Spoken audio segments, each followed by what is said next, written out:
یہ تصاویر S P Mehran کے پاس جائیں گی تو وہ انہیں دیکھ کر کیا حشر کرے گا آپی کا، وہ سوچ سوچ کر کانپ جاتی تھی، مگر نشے کی لالچ نے اس کی قوت ارادی کو بری طرح مجروح کر دیا تھا۔ اس کی لگامی اب اس کے اپنے ہاتھ میں تھی ہی نہیں، گویا وہ ایک کٹ پتلی بن چکی تھی۔ کبھی کبھی تو وہ اپنے انجام کا سوچ کر خوف سے منجمد ہو جاتی اور اس روش پر چلتی رہی تو اس کا اینڈ کیا ہوگا؟ اگر لیلا شاہ نے ناراض ہو کر نشہ فراہم کرنے سے انکار کر دیا تو کیا بنے گا؟ کہاں سے میں اپنی طلب پوری کروں گی، اور نشہ نہ ملا تو میں سسک کر مر جاؤں گی۔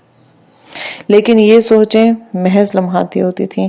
اب اس کے خیالات کا محور فقط یہ رہ گیا تھا کہ کب، کس وقت اور کہاں سے ہیروئن کی فراہمی ہو سکتی ہے، اور وہ پوری کوشش کرتی کہ وہ کوئی ایسی حرکت، کوئی ایسی بات نہ کرے جس سے لیلا خفا ہو جائے، کیونکہ اس کی زندگی کا انحصار لیلا کے فراہم کردہ نشے پر ہی تو تھا۔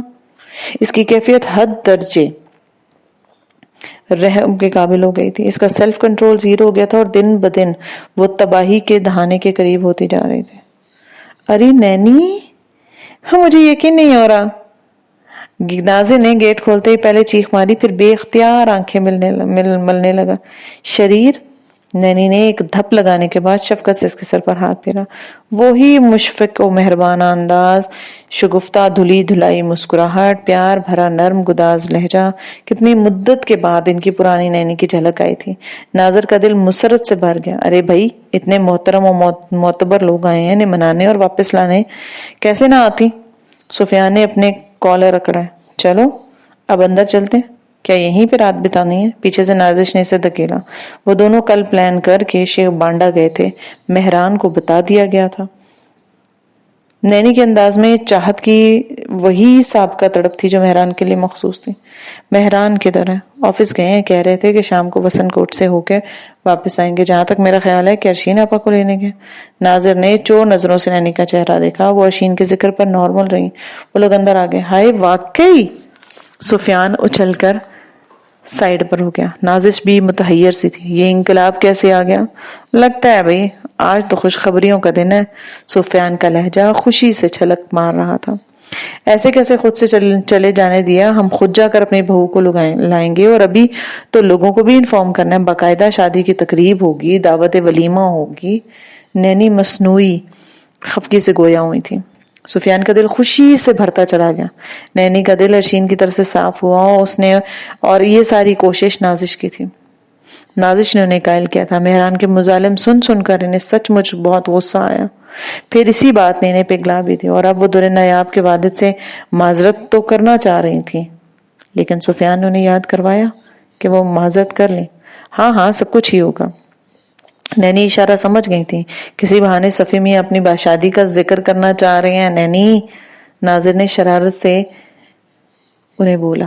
ہاں خوب یاد دلایا نازش بیٹے، ایسا نہ کریں، مہران کے ولیمے والدین سفیان کا نکاح بھی کر دیں، رخصتی فاریہ کی پڑھائی کے مکمل ہونے کے بعد کر لیں گے، کیا خیال ہے؟ بہت نیک خیال ہے نینی، سفیان نے بے ساختہ کہا، اور پھر تینوں کے کہکے نے اسے اور شرمندہ کر دیا، اور وہ جھنپ کر وہاں سے نکل گیا۔ بات کتنی ہی ناقابل برداشت رہی، لیکن یہ حقیقت ہے کہ انسان ازل سے وحشی ہے۔ تاریخ کائنات شاہد ہے کہ انسان تمام جانداروں میں سب سے زیادہ خونخوار، منتقم مزاج اور بے رحم ہے۔ اتنی تباہی جانوروں، درندوں یا دیگر جنگلی باشندوں نے نہیں مچائی ہوگی جتنی قیامت خیز تباہی خود انسان نے دوسرے انسانوں اور زمین پر بسنے والی بے جان بے زبان مخلوق پر ڈھائی ہے۔ اگر اسے عقل و تہذیب اور اخلاقیات کے جال میں نہ جکڑا جاتا تو شاید روئے زمین پر اس سے زیادہ ظالم مخلوق اور کوئی نہ ہوتی۔ یہی وجہ ہے کہ جب جہاں اور جس موڑ پر اس تہذیب و تمدن کا اوڑا ہوا لباسہ سرکتا ہے، اس کے اندر چھپ کر بیٹھا وحشی درندہ باہر آ جاتا ہے اور اپنی اصلیت دکھانے لگ جاتا ہے۔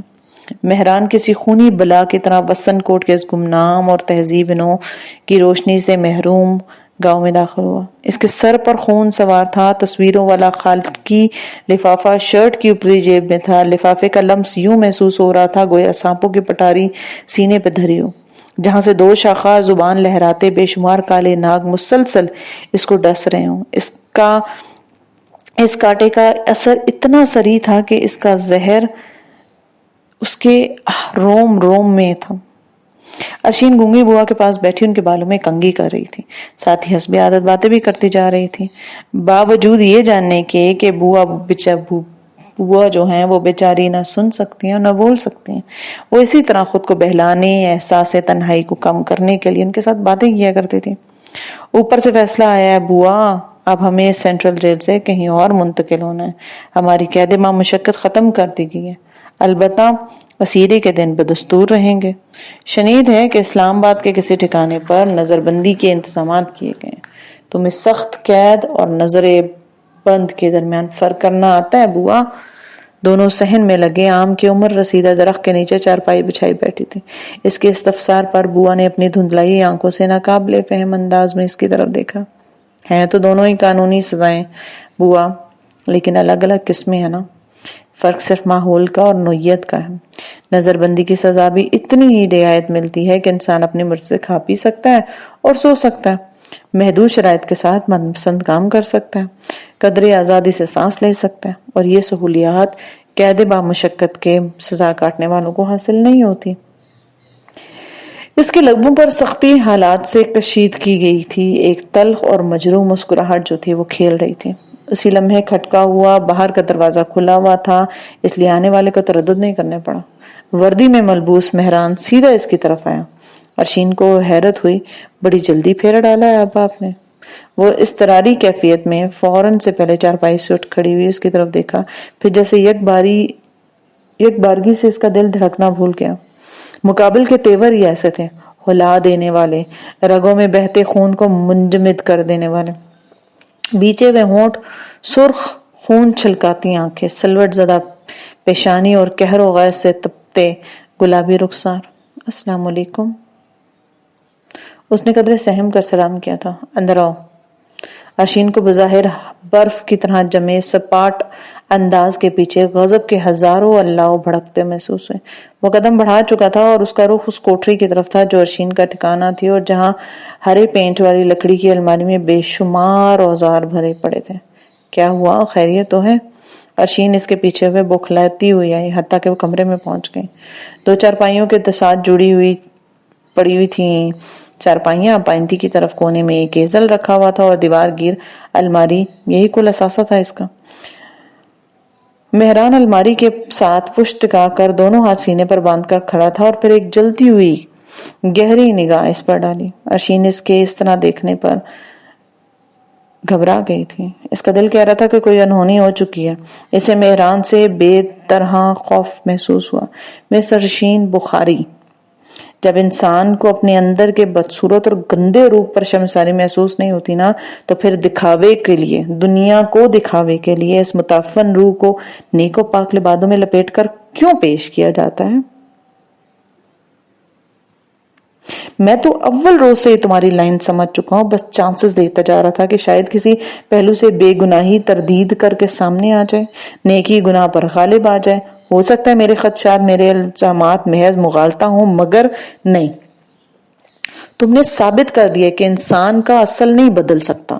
بے وقوف تو میں تھا نا، کانوں سنی اور آنکھوں دیکھی ملاقاتوں، اسٹامپ پیپرز پر لکھے راضی نامے کے ناقابل تردید ثبوت کے باوجود تمہیں رعایت دے کر معافی کی سرحدوں پر لانے کا سوچنے لگا۔ شاید عمل میں یہ کر بھی گزرتا اگر وہ پلٹا۔ اور اس کی آنکھوں میں وحشیانہ لپک تھی، اس میں انسانی خون کی پیاس واضح نمایاں تھی۔ بے پناہ خوف تیز سمندر رو کی طرح ارشین کے وجود میں اترتا چلا گیا اور وہ لب بستہ ساکت کھڑی رہی۔ کیا ہوا میرے مالک؟ یہ لمحہ لمحہ روح کو ذبح کرنے والا شعلہ فطرت شخص میرے کس قصور پر لاوا اگل رہا ہے؟ مس ارشین بخاری؟ جی؟ قلبی و جسمانی طور پر عورت پر سب سے زیادہ حق کس کا ہوتا ہے بتاؤ؟ وہ چپ رہی اور جیسے ہی وہ دھاڑا، پولیس آفیسرز کا بھرپور ورزشی ہاتھ ہٹے کٹے مجرم کو پانی پتا کر دیتا۔ وہ تو ایک کمزور سی لڑکی تھی۔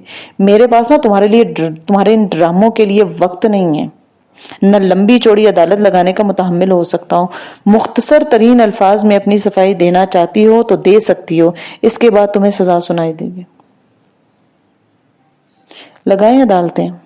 جو مرضی سزا دینی ہے دے لیں، اب یہ تماشا میرے لیے نیا نہیں رہا۔ پہلے تو یہ فرمائیں جرم کیا سرزد ہوا ہے، کون سی دفعہ لگی ہے آپ کے بعد؟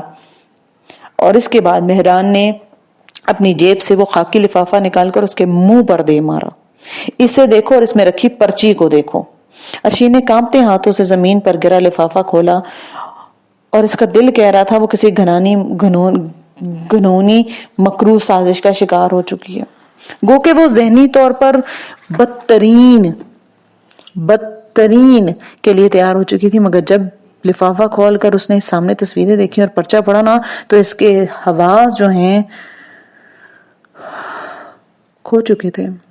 اس کی آنکھوں کے آگے گہری تاریکی چھا رہی تھی، یوں لگا کہ گویا قدموں تلے کی زمین اور سر کا آسمان چھن گیا ہو، اس کا وجود خلا میں معلق ہو گیا ہو۔ اب میرے سوال کا مطلب سمجھ آیا؟ چلو میں دوبارہ دہراتا ہوں، عورت کے دل، اس کی روح، اس کے جسم کا مالک کون ہوتا ہے؟ جواب بھی میں تمہیں خود دوں۔ ایک شریف اور عفت مآب عورت کو یہ استحقاق فقط اپنے شوہر کو دیتی ہے۔ البتہ عصمت و ناموس کے مفہوم سے ناآشنا عورت کا وجود عوامی گزرگاہ کی مانند ہوتا ہے، جو چاہے بقدر ضرورت و استطاعت استعمال کرتا ہے۔ تمہارا ان دونوں میں سے کس کیٹیگری میں شمار ہوتا ہے، اس کا فیصلہ اب تم خود کر لو۔ وہ دیوار گیر الماری کی چابی کے ہول میں چابی گھمانے لگا اور ساتھ میں اس سے پوچھنے لگا کہ کہو کیا رشتہ ہے تمہارا پروفیسر دانیال سے؟ وہ چونک پڑی، وہ جیسے کسی خواب سے جاگ کر بدک کر پیچھے ہوئی۔ مہران کے ہاتھ میں وہی ہنٹر کا جس کا کاری وار اس کا بدن ابھی تک بھولا نہیں تھا۔ اے ایس پی صاحب میری بات سنیں، اور یہ کہتے ہوئے وہ دیوار کے ساتھ لگ گئی۔ جس مرضی کی قسم لے لیں، یہ تصویریں میری نہیں ہیں، یہ جھوٹی ہیں۔ کیا یہ تمہارا چہرہ نہیں ہے؟ یہ نقوش تمہارے نہیں ہیں؟ کیا اپنی پہچان کی بھی دشواری ہو رہی ہے؟ کہو تو آئینہ دکھا دوں۔ یوں لگتا تھا جیسے وہ اس کے وجود کے پڑخچے اڑا دے گا۔ چہرہ بے شک میرا ہے مگر یہ میری نہیں ہے۔ اس کا دماغ کام نہیں کر رہا تھا، شوق اتنا شدید تھا کہ وہ حواس یکجا کرنے میں ناکام ہوئی۔ انسان کتنا بھی گر جائے، تھوڑا تو انسان رہتا ہے نا، اس میں انسانیت کی کوئی رمق تو باقی رہتی ہے۔ پروفیسر دانیال مہدی، آپ اس حد کو بھی پار کر چکے ہیں۔ اس نے پرچی پر لکھی ہوئی عبارت پر دوبارہ نظر دہرائی اور بے اختیار جھرجھری لے کر اسے مٹھی میں بینچ لیا۔ اس کا چہرے کا رنگ بدل گیا، کن پٹی کے پاس کوئی رگ مسلسل پھڑک رہی تھی۔ ہمت کر کے اس نے ان تصاویر کو دوبارہ دیکھا۔ بیڈ روم کا منظر، ایک تصویر میں وہ بیڈ پر نیم دراز پروفیسر دانیال کے کندھے پر سر رکھے ہوئے تھے، دوسری میں بیڈ کی پائنتنی سے سر ٹکائے مسکراتی ہو پروفیسر دانیال کو لگاوٹ سے دیکھ رہی ہے، اور تیسری تصویر میں وہ کھڑکی سے لگ کر کھڑی تھی اور ساتھ میں پروفیسر دانیال اس کے کندھوں پر ہاتھ پھیلائے کھڑے تھے۔ ہر تصویر میں اس کا سراپا لباس سے محروم تھا، اس کا زندہ زمین میں دفن ہو جانے کو جی چاہ رہا تھا۔ پھر وہ گویا شعور پر ایک ضرب پڑی۔ اس نے پلکیں جھپکا کر بے یقینی سے تصویر کو دیکھا۔ دائیں پسلی کے پاس چونے کے برابر گول براؤن نشان تھا، اور اس نشان کو وہ ہزاروں لاکھوں نشانوں میں پہچان سکتی تھی۔ 4-5 سال پہلے جب امبرین کو ایک پھوڑا نکلا تھا تو ارشین نے اس کو اینٹی بائیوٹک لگا کر گولیاں دے کر اس کو ٹھیک کیا تھا۔ 1 ماہ بعد وہ زخم ٹھیک ہوا تھا، مگر وہ اپنا نشان چھوڑ گیا تھا۔ نشان اب بھی اسی طرح موجود تھا۔ امبرین متعدد بار اس منحوس نشان کو منحوس کہہ کے اسے مٹانے کی ناکام تدابیر کر چکی تھی۔ اب کے نئے سرے سے ارشین نے تصویر کے سراپے کو دیکھا اور پھر خود گتھی سلجھ گئی۔ بے شک دیکھنے والا قد و قامت میں جسامت کی مماثلت کی تفریق نہ کرتا، مگر وہ خود تو اپنے وجود کے روئیں روئیں سے باخبر تھی نا۔ تصویر میں بائیں ہاتھ میں پہنی ہوئی فیروزے کی انگوٹھی نے رہا سہا شک بھی دور کر دیا۔ ایک دفعہ ارشد انکل نے سعد کے والد سوات کے ٹور سے واپسی پر 2 انگوٹھیاں تحفتاً لائے تھے، ایک سرخ عقیق اور دوسرے فیروزے کی۔ ارشین نے سرخ عقیق پسند کیا اور رقیہ آنٹی نے اسے اور امبرین کو اپنے ہاتھ سے دونوں انگوٹھیاں پہنائی۔ امبرین فیروزے کی انگوٹھی سعد کی امی کے ہاتھوں پہن کر بہت خوش تھی۔ دادوں نے تو دبی چھپی انداز میں چھیڑا بھی، لو بھائی امبر، تمہاری ساس نے تو تمہیں انگوٹھی پہنا دی۔ پھر یہ انگوٹھی کبھی امبرین کے ہاتھ سے چھوٹی ہی نہیں تھی۔ کیا لیلا اور پروفیسر نے گٹھ جوڑ کر کے امبرین کو اس سازش کے لیے تیار کیا ہے، یا خود امبرین اس کی دشمنی میں اتنی آگے جا چکی ہے کہ شرم و حیا کا لبادہ اتار پھینکا؟ اس کے کانوں میں سائیں سائیں ہو رہی تھی۔ اگر یہ تصویریں تمہاری نہیں ہیں تو پھر کس کی ہیں؟ ارشین کے لب مضبوطی سے آپس میں پیوست ہو کر رہ گئے تھے. وہ بے گناہ تھی مگر اپنی بے گناہی ثابت کر کے اپنی بہن کے منہ پر کیچڑ نہیں مل سکتی تھی. کس منہ سے تم یہ کہتی ہو کہ یہ سیاہ نامہ منظر جو ہے وہ تمہاری بہن کے تعاون سے پائے تکمیل کو پہنچا ہے؟ وہ تصدیق کے لیے سیدھا بخاری لوٹ جاتا. بابا جان اور بی بی جان دوسروں کی صاحبزادی کے ساتھ ساتھ ان کے کارنامے انہیں بتاتا. امرین کی جو درگت بنتی سو بنتی اور انکشاف سے جو بدنامی پھیلتی اس کو بیانے کے لیے کوئی نہیں آتا. خیر بابا جان اشتعال میں آ کر امرین کی ہی جان لے لیتے یا خود کو کچھ کر ڈالتے. انتہا پرست شخص سے اور کیا ہی بعید ہے. اور پھر خود مہران کی نظر میں اس کی بہن کی کیا عزت رہ جاتی. وہ اپنے متوقع انجام سے بے نیاز اس فکر میں غلطاں تھی کہ امرین لیلا شاہ اور پروفیسر تک کیسے پہنچی. وہ بے وقوف لڑکی، وہ جذباتی لڑکی ان مکار بلاؤں کے ہاتھ کیسے چڑھی. اس نے گھر کے تنگ دبے دبائے گھٹے ہوئے ماحول سے نکل کر اس دنیا تک رسائی کیسے حاصل کی، اور گھر والے کس حد تک اس بات سے واقف ہیں. امرین کا ان خطرناک لوگوں سے میل جول حد درجہ تشویشناک امر تھا. کاش وہ اپنے گھر لوٹ جا سکتی اور ساری صورتحال کو خود سنبھال سکتی، لیکن کیا ایسا ممکن تھا؟ وہ اپنے ہاتھ سے لگائے اور سیکھے گئے پودے کی جڑ میں کیڑا لگ جائے تو مالی کی پریشانی دیدنی ہوتی ہے. وہ بری طرح بے چین تھی. یہ احساس نہیں تھا کہ بہن کے ہاتھوں وہ کس ذلت اور رسوائی کے گہرے گڑھے میں سر تپا غرق ہو چکی ہے. اسے تو بس یہ فکر کھائی جا رہی تھی کہ امرین غلط قسم کے لوگوں میں پھنس گئی ہے اور ابھی اسے اس چنگل سے نکالنا ضروری تھا، ورنہ دوسرا عظیم نقصان ہو سکتا تھا. پہلی ذکر تو میرے ہاتھوں ہی اٹھا چکے ہیں، اللہ نہ کرے دوسرا کوئی یہ اٹھائے. تمہاری خاموشی تمہارے جرم کی آئینہ دار ہے، اور مقدس شرعی رشتے کی بے حرمتی کی ایک ہی سزا ہوتی ہے، سزائے موت. وہ آگے بڑھا یوں جیسے اس کی تکہ بوٹی کر دے گا. نہیں پلیز، آخر تھی تو انسان نہ. چوٹ پڑنے پر درد سب کو ایک سا ہوتا ہے. اس کا جسم لوہے کا ہو، پتھر کا ہو، جیسا بھی ہو، تکلیف سہ کر اف نہیں کرتا. مہران نے اندھا دھند ہنڈر مار کر ارشین کو لاشعوری طور پر بچاؤ کے لیے ایک سمت کو جب وہ ہی تو اس کے وار ترچھا پڑا اور اس کے جسم کے بائیں بازو کو انگارے کی طرح دہکا کر دیوار سے ٹکرا کر واپس آ گیا. اگر براہ راست قوت سے گھومتا ہوا ہنٹر اس کے جسم پر لگتا تو اس کی کھال ادھیڑ دیتا. یقیناً وہ دوبارہ اٹھنے کے قابل نہیں رہی تھی. ابھی بھی بازو پر لگے ارشین کے منہ سے دل دوز چیخ نکل آئی تھی اور وہ زمین پر گڑی بڑی تھی. تمہارا زندہ رہنا نا انسانیت کے منہ پر تماچا ہے. وہ دوسرے وار کے لیے پر تولنے والا تھا. جو ہی اس نے ہاتھ اٹھایا اسی لمحے نکاہت سے چور بوڑھے ہاتھ نے اس کا ہاتھ تھام لیا. وہ تعجب سے پلٹا. خدا جانے گونگی بوا کب آئیں. یقیناً وہ بڑی دشواری سے صحن سے اٹھ کر یہاں تک آئی تھیں. وہ سن نہیں سکتی تھی، بول نہیں سکتی تھی، مگر دیکھ تو سکتی تھی نا. بوڑھی اور ضعیف و لاچار سے ہی احساسات تو بہرحال رکھتی تھی نا. مہران ارشین کے ساتھ جو سلوک روا رکھتا تھا اس کو دیکھتے ہوئے اندازہ تو ہو گیا تھا نا کہ یہ تعلق میاں بیوی سے زیادہ آقا اور غلام کا ہے. پھر ارشین کی نیک دلی، مہربان طبیعت، ہمدردانہ انداز اور اخلاص سب کچھ اس کے سامنے تھا. سچائی کتنے عرصے تک چھپ رہتی. آپ آگے سے ہٹیں بوا. وہ ناگواری دبا کر بولا. مجھے اپنا حساب برابر کرنے دیں. مگر اسی لمحے وہ چٹان بن کر اس کے سامنے کھڑی ہوگی اور اس کے ہاتھ سے انٹر چھیننے لگی. جب ناکامی ہوئی نا تو آخر چارہ کار کے طور پر وہ ارشین کے آگے آ گئے اور اس کے آگے اپنے ناتواں بازو رکھ کر خود کو اس کے اوپر ڈال دیا. گویا اس کو ڈھانپ دیا. اس پر ہاتھ اٹھانے سے پہلے تمہیں مجھ پر وار کرنا ہوگا. بوا کی آنکھوں میں لکھی تحریر پڑھنا مشکل نہیں تھا. مہران انتہا درجے کی جنجلاہٹ طاری ہو گئی. وہ لاکھ بے رحم سے ہی بزرگوں کے ادب سے پیش آنے والا تھا اور یہ اس کی تربیت میں شامل تھا اور وہ اپنی تربیت کو فراموش نہیں کر سکتا تھا. ٹھیک ہے بوا، تمہاری جان کے صدقے میں اس کی جان بخشتا ہوں. اس نے شکست خوردہ انداز میں ہنٹر پھینکا. بوا ارشین کو بازو سے سہارا دے کر اٹھا رہی تھی، جس کی گال تھپ تھپا کر ہوش میں لا رہی تھی. مگر یہ امر تو طے شدہ ہے کہ اب میرے اور اس کے درمیان کوئی رشتہ نہیں رہے گا. میں شہر جاتے ہی طلاق کے کاغذات بھیج دوں گا اور اس کے فوراً بعد میں شادی کر لوں گا.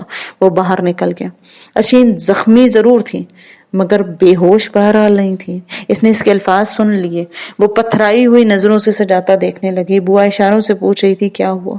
اس نے اشاروں سے کہا کہ کچھ نہیں بوا. وہ سسکی دبا کر کراہتی ہوئی اٹھی بیٹھی اور بازو